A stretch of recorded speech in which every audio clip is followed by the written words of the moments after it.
cajiib abaa dhacay oo hadda waqtigaana joogaa waxaa dhacday qisa cajiib ah laba cunug oo yaryar oo walaalaha ciyaaraya ayaa mid ka mida dhirta isha waxaa ka galay qori waxbaa ku jabay isha way dhacaamaysaa waxbaa ku jira dhakhaatiirtii loo geeyey oo dhan way ka baqeen isha meesha madow wey dhakhtar kasta wuxuu leeyahay anuu cajiib ma taaban karo waa khatar ishaan haddaan taabto isha wuu beelayaa cunug hooyadii way iska oyday way dhibaatootay cunugii ma seexan karo indhihii biyaha ka da'aya maalintii dambe waxay maqashay nabiga sala allahu alay wasalam xadiidkiisa daa'u mardaakum bisadaqa ma nabigaa yidhi sala allahu alay wasalam arrinkaa waa inaan fiiriyo sadaqay bixisay sadaqa weyn bay bixisay waxay tiri usbuucii dambe cunugii baan check up dhakhtar geeyey dhakhtar baa wuxuu igu yidhi bay tiri bal anaa ku nasiibsanayo cunugaan baroobeynaya inaan qabo markaasuu markuu wiisitaynayay ayuu ishii saas u taataabtay wixii oo cadba furtuq ka soo yidhi oo bannaanka ku soo dhacay allahu akbar markaasuu dhakhtarkii wuxuu yidhi wixii way soo baxeen gabadhii waxay qalbigeeda ku jirta daawu mardaakum bisadaqa nabiga sal allah alay slam cajiib weeye ka faa'iidayso akhi jirhaa ku haysta dhib baa ku haysta meel kale ha aadin waa caafimaad nebiguna baray sal allahu alay wasalam waa caafimaad cibaado ah ka faa'iidayso isku day samee waad ku caafimaadta insha allahu tacaala haddaad ku caafimaadi weydid xoogaa iimaankaagaa hooseeye eh intaad iimaanka xoojiso ood aamintid xadiidka nebiga samee waad ku daawoobaysaa xaqiiqo wey arrinkaas arrin kaloo cajiib ah oo sadaqadu leedahay waxaa weeye arrinkaasi sadaqadu waxay celisaa balaayooyinka iyo musiibooyinka maanta musiibooyin baa dhacaya badan carruurta musiibaa ku dhici baabuur baa kula gadoomi jirkaa kugu dhici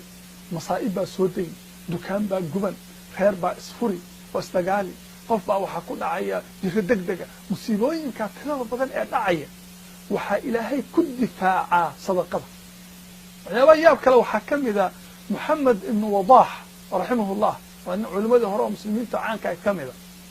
ayaa maalin maalmaha ka mida isagoo darsi xadiida akrinaya oo fadhiya yaa waxaa u soo galay nin orday markaasuu wuxuu ku yidhi cunugaagii yaraa ayaa waxaa ku dhacday taayir baa beer lagu falayey beerta taayirada waaweyn oo loo jido oo lagu falayo ayaa ku dul dhacay sheekhii wuu fikiray wuu aamusay xoogaa wiilkii ardayga ah kitaabka akhriya wuxuu yidhi wad darsiga sii wad wiilkii darsiguu iska waday sheekhu iska aamusay waxba ma dhihin qof haddii la yidhi ilmahaagii baa balaaya ku dhacday oon kicin oon isbedelin oon qiiroonin oo aan ooyin oon nixin ka war darsigii markii uu xoogaa socday ayaa nin kale ordayaa soo galay markaasuu wuxuu yidhi abshir bishaarayso moxamed ibnu wadaaxow wiilkaagii taayirkii waan ka kicinay waxba ma gaarin maradiisii unbuu la haray maradii unbaa ku dhegtay taayirkii xabad wiilkii ma gaarin ninkii sheekhiyaa wuxuu yidhi awalaan yaabayey awal ayaan yaabanaa saaka waxaan arkay buu yidhi wiilkaa yarka ah oo albaabka maskiin soo gargaraacay xabado khubus oo rooti ah siinaya markaad hadda idhahdeen buu yidhi dhibaataa ku dhacday waxaa isu kay qaban weyday saakuu sadaqa baxsaday haddana musiibaa ku dhacday arrinka asalkuna wuxuu ahaa asadaqatu tadfacu lbalaaya sadaqadu balaayooyinkay celisaa